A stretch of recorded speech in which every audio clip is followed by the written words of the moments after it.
ताकि अग्नि कुंड के पहरुदार मोहतमा देवासी जुहरमाल मोमन सतुआ भर पोखर में पी जाइए। सात भाठी के दारू राजा दौड़ल जुहरमल के सात भाठी के दारू पीबे 101 सुकल नाश्ता करे 12-80 मन के भाड़ा सरकार यह जुहरमल के अग्निकुंड बेटी चंद्रा के ड्यूटी में रहे।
सिंहासन पर अबै छी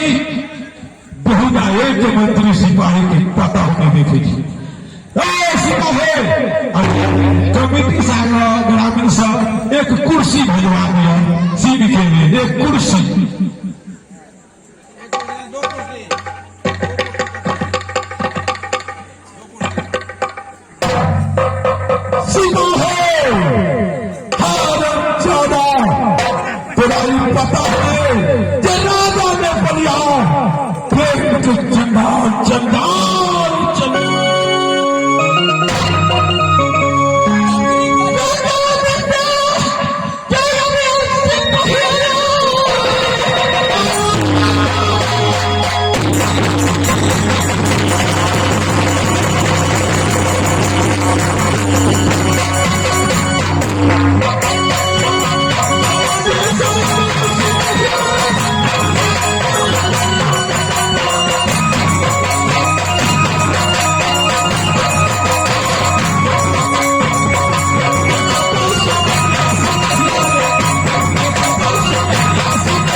पहले पढ़े गंगार पानी उससे थोड़ा मार पढ़ा कौन मारा ये सिवाय हाँ महाराज सबसे पहले तू बता जब सिंहासन पर पहुंचे थी तोरा कहीं पता नहीं थी अपना कैसे कि हाँ हमरा बोलबै छी अपने पीछे अपना दरबार में खड़ा रहलू दरबार में खड़ा रहे तो कोई जरूरी महारानी चंद्रा कुमारी तो दरबार करे की छे दरबार में जब हम अपन तनख्वाह उठबै छी तब बाल बच्चा के मुंह पे कहे के कमाई से हम चलबै छी हाँ हाँ राजा ठीक से पहला तू नहीं करी छे ठीक से राजा तो बार देख छोड़ के तू भाग दे से जहां से तहां अब बार जे हम चल जाए छू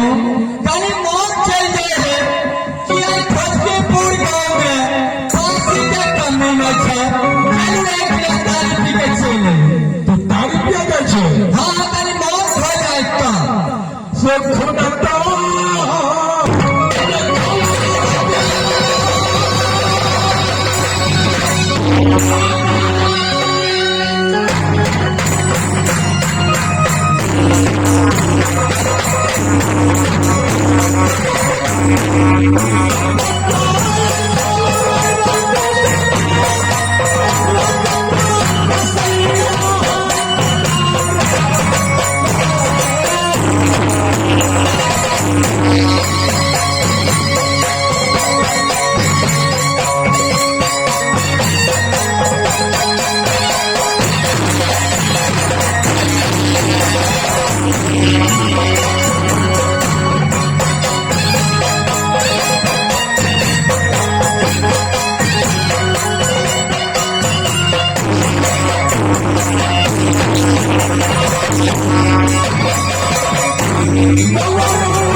मास्टर साहब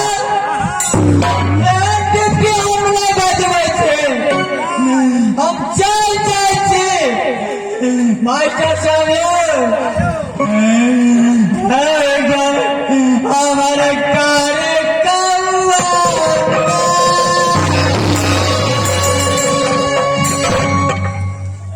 बाप रे बाप गले ले जा बिजली साहब हमारा कार्य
दाए मंत्री काका हो पुतौ के कह दे गेलो अरे सिपाही हाँ राजा आज के बाद तू दारू पी लेने के देवे अब कहिए न जब कान पकड़ पकड़ा जी कान हमरा पहले निकल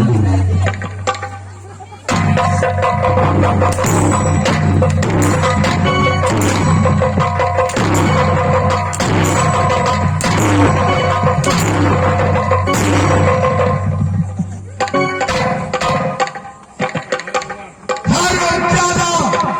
तू अपन काम पकड़वा के हमर हमर मन के हमरे कान तोरे पकड़ ले बोल ना बता दियो साहब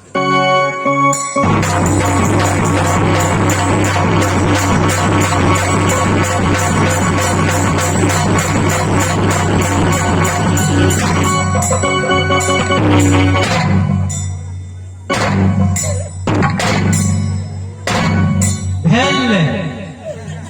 अब हम ठीक छी दवाई खेले के भैंस के बिझायल तलवार छले ने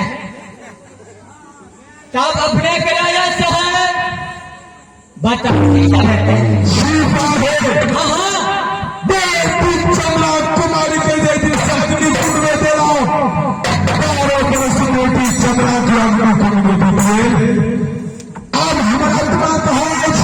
जब महारानी में मारल गया हम उनकर पिता छे जो व्यक्ति के 12 बरस अग्नि कुंड में छेड़ दै छी तू जाओ और वो भी चमड़ा कुमारी के उद्योग के साथ ले आओ अच्छा तो अपने राजा महल में आराम करो ध्यान देवे के राजा साहब कहला के चंद्रा बेटी के बुला के लावे अड्डी पट्टी